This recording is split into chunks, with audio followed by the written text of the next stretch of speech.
그 화면에 보이죠? 과일, 채소, 자연에서 직접 나는 식품을 자연식품이라고 합니다.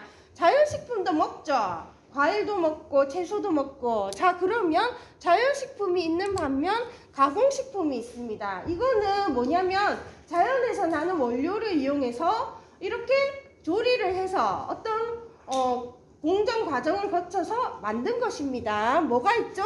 라면, 탄산음료, 통조림, 사탕, 소시지, 자, 이런 것이 있죠. 자, 그러면 우리가 자연식품, 가공식품으로 봤을 때 자연식품보다는 가공식품을 조금 더 많이 먹을 때가 있죠. 자, 그런데 가공식품은 자연식품과 달리 무엇이 있습니다? 유통기한이 있습니다. 그렇죠? 유통기한을 넘으면 별로 안 좋죠. 먹어봤자 몸에 좋을 것이 없습니다. 자, 그리고 가공식품은 즉석식품이라 볼 수 있어요. 즉석식품. 조리를 해서 바로 먹을 수 있는, 바로 먹어야 좋은 식품입니다. 자, 예를 들면 라면이 있어요. 라면을 지금 끓였습니다. 라면을 끓여서 방금 끓인 거 맛있죠? 따끈따끈하고. 근데 이거를 지금 끓여서 한참 놔뒀다가 오늘 저녁에 먹는다든지 내일 먹는다든지 하면 맛이 없겠죠. 면도 퉁퉁 불고 맛이 없어지겠죠. 그래서 이런 가공식품은 조리를 해서 바로 먹는 것이 좋습니다. 자, 탄산음료를 예를 들면 지금 뚜껑을 개봉을 했어요. 뚜껑을 개봉을 했으면 이제 그 톡 쏘는 탄산도 있고 시원하고 굉장히 기분이 좋죠. 자, 그럴 때 뚜껑을 개봉을 해서 몇 시간 놔뒀다 먹으려고 하면 탄산이 날아가 버리고 굉장히 맛도 안 좋고 그렇죠. 자, 그래서 이러한 음식, 통조림도 마찬가지예요. 참치캔이나 이런 통조림도 뚜껑을 개봉하면 즉시 먹는 것이 좋고 한 며칠 놔뒀다 보면 부패하고 상할 수 있기 때문에 즉시 먹는 것이 좋습니다.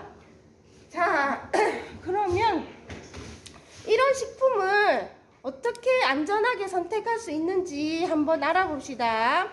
자연식품은 신선한지 확인을 해요. 과일이라도 이게 오래되었는지 이제 수확한 지 얼마 안 되었는지 신선한지 확인하고 생산지가 명확한지 확인합니다. 그 다음에 축산물 이력제, 닭고기, 돼지고기 이런 거는 어떤 또 그만의 표시가 있어요. 축산물 이력제, 달걀 산란 일자 표시제 등을 활용하여 선택합니다. 달걀도 마트에서 구입하면 그 달걀 표면에 어떤 표시가 있어요. 그 표시를 잘 활용을 해서 선택을 하고, 가공식품은 제조일자, 유통기한을 확인합니다. 자, 과자를 예로 들어도 제조일자가 있고 유통기한이 있습니다. 그것을 잘 확인하고 우리가 먹어야 될 것 같고, 영양성분 표시와 식품 첨가물을 확인합니다. 포장이 깨끗하지 않으면 선택하지 않습니다. 개봉 후 빨리 섭취하도록 합니다. 자, 과자도 이제 개봉을 했을 때는 바삭하고 맛있죠. 그런데 그게 몇 시간 지나면 과자가 또 눅눅해지고 맛이 별로 없어지죠. 그래서 어떤 음식이든지 뚜껑을 개봉한 경우에는 개봉을 해서 즉시 먹는 것이 좋습니다. 자, 그러면 선생님이 퀴즈를 하나 내겠습니다. 딸기 우유, 바나나 우유 있죠? 자, 딸기 우유, 바나나 우유를 생각하면 진짜로 딸기 성분, 바나나 성분이 들어간다, 아니다? OX.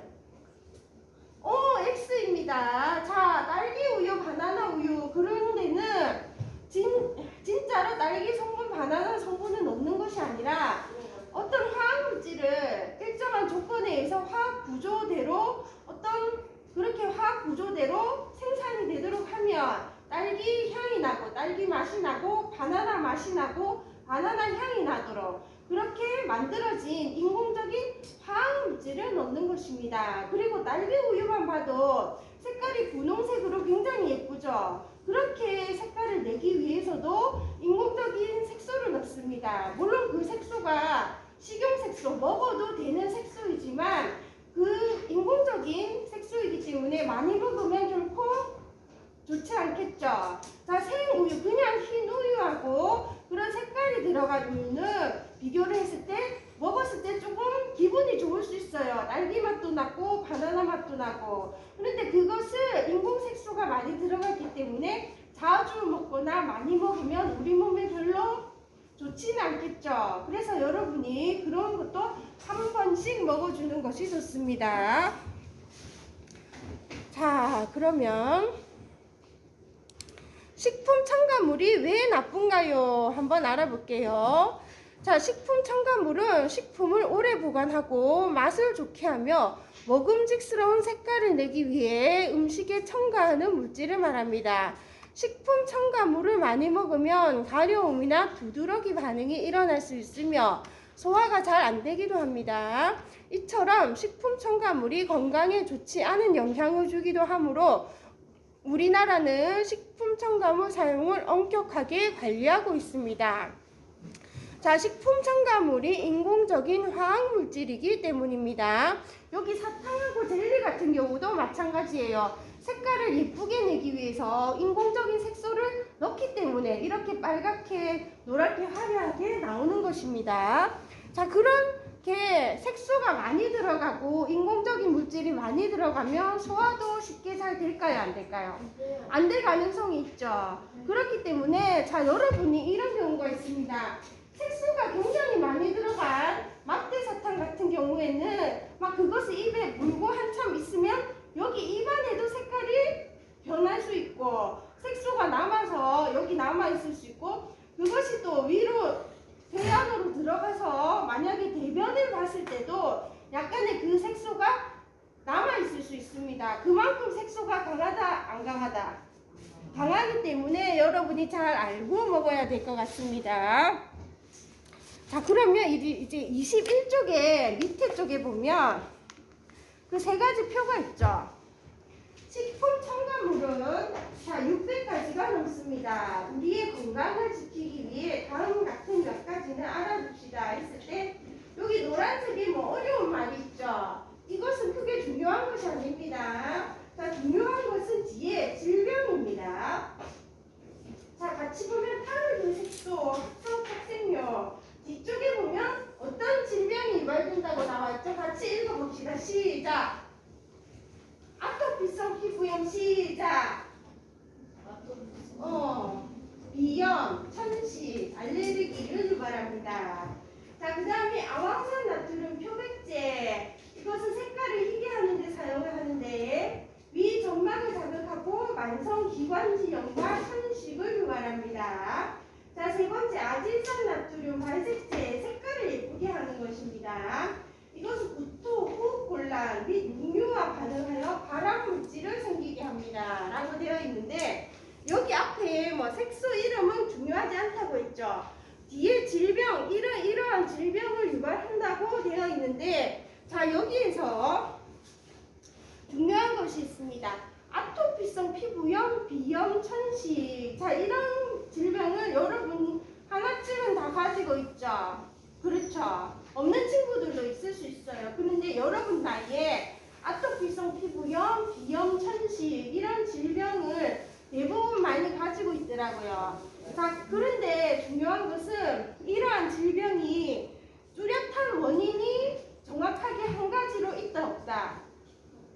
뚜렷한 원인은 없어요. 여러 가지 원인이 있을 수 있는데 뚜렷한 원인도 없고 또 병원에 가서 여러 가지 치료법과 약이 있는데 뚜렷하게 완치를 해주는 약은 아직 없죠. 자, 그리고 병원에 가서 아토피, 피부염, 비염, 천식을 치료를 했을 때 한 번을 치료를 한다고 해서 확 나아버리거나 약을 먹는다고 해서 뭐 바로 완치가 되고 회복이 되기가 굉장히 어렵죠.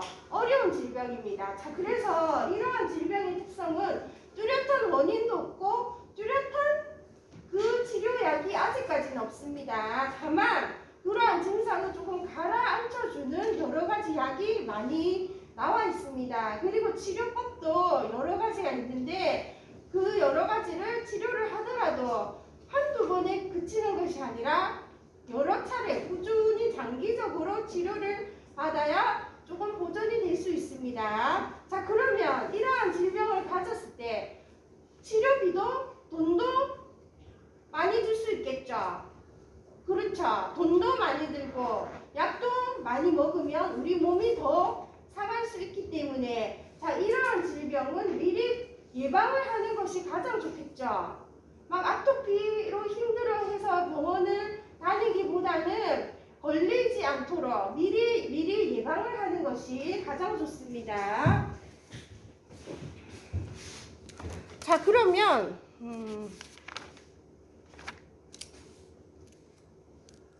이번에는 식품 알레르기에 대해서